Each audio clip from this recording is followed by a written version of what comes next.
Welcome to the Salmon Runs YouTube. Enjoy the video.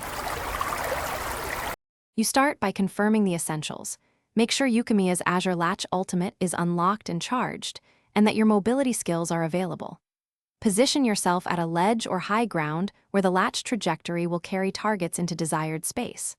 Once done, use a quick bait or CC from an ally to cluster enemies. This increases hit consistency.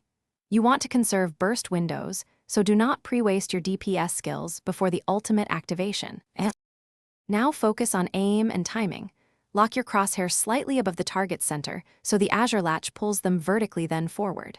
Time the cast to match ally crowd control or an enemy mobility usage, ideally within 1/2 second of that effect starting.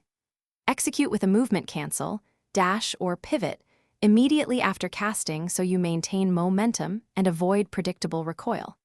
This preserves spacing and lets you chain follow-up damage cleanly. Finish by immediately applying your strongest area or single target burst within 1 second of the latch landing. This converts displacement into kills. If the latch misses, don't panic. Disengage and bait enemy cooldowns, then re-engage after about 8 to 10 seconds when your ultimate is available again. Make a small angle adjustment next try, shift 15 to 30 degrees left or right, because most misses come from predictable aim. This tweak dramatically increases land. Thanks for watching. Consider subscribing if we helped you.